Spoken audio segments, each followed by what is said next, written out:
Kyle Steele, SEO expert, coming at you 1 Minute Wednesday. Whoop, whoop. Deep tracks. These are the deep tracks where I go into deep thoughts on my topic that I had on Wednesday. Now, you saw me in shorts and a polo on Wednesday because my point was this, my friends. You can either complain about things or you can punch it in the mouth. I choose to punch it in the mouth because you know what? Nobody wants to ever listen to you complain. Maybe a couple people, other miserable people out there probably, but nobody else wants to hear you complain about things. They want to see what kind of action, what kind of innovative ideas you have. We hear from retailers all the time who just want to complain about Amazon. Well, Amazon has everything. Well, you know what? Amazon does a great job of reviews. That's really what it comes down to, and why I would probably buy from Amazon a lot of the time is because I go on there and they have reviews from people who I consider to be my peers. Last week I talked about J.D. Power and Associates. We also talked about, somebody else brought up the New York Times bestseller list. I haven't bought one book on the New York Times bestseller list or even checked it in my whole entire life, but I actually read a lot of books. But I get those suggestions from friends, and that's exactly what Amazon does extremely well. So why aren't you adopting that into your business? Every customer who you have who's a raving fan, why don't you have them do a video testimonial, write a review, do a Google review, whatever that might be. Have them actually sit down and review your store, your product, and what differentiates you. So reviews are a big thing, and that's number one reason why Amazon really kills it, because the rest of the internet, you're kind of educating yourself, and when you're ready to buy, you go to Amazon. How can your shop stop that? And if you don't think Amazon's gunning for you, they're pretty much gunning for everybody. They'll probably be offering digital marketing services very soon. They're already in the IT world. Heck, they're probably already offering digital marketing services. They're in the IT world right now. If you're in the IT world, they have managed services, Amazon managed services. They have that available, remote monitoring. They can do all that for you. These are things that you have to consider, and you need to prepare yourself on why customers are doing business with you. Peers want to hear from their peers, not J.D. Power and Associates, not the New York Times bestseller list. They want to hear from peers on why they should do business with your company. I also talked about educating. Okay. How are you going to educate your customer?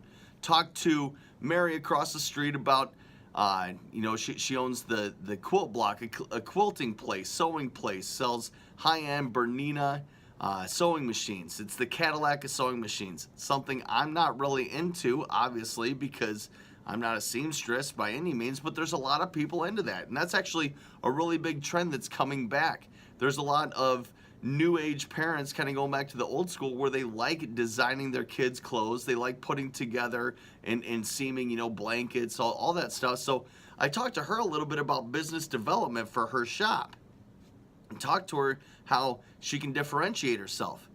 There's things like Comic-Con. That was in Cedar Rapids last week. There was a huge outpouring for Comic-Con. Well, everybody needs to either buy those costumes, which they probably got off of Amazon, or they could make those costumes. So you find events like Comic-Con, you find events like the Renaissance Fest, you find people who are into LARPing, right, which is live action role play like jousting, things like that, kind of reenacting medieval battles, if you will. So you find those events in a month and a half, 2 months out, you start holding classes where we can teach you to stitch a Darth Vader costume or a Wonder Woman costume, Spider-Man, Captain America, whatever it might be. Personally, I'm not going to be at Comic-Con, but I know a lot of people who are, and that's a huge thing. So why aren't you holding classes on how you can actually stitch those costumes and have people come in on a Saturday? They'll pay money to do that. And when people say, where'd you get that awesome outfit? Oh, I made it. I made it over at the Quilt Block with Mary. It's a great idea because now you're educating your customer. They're in the store already.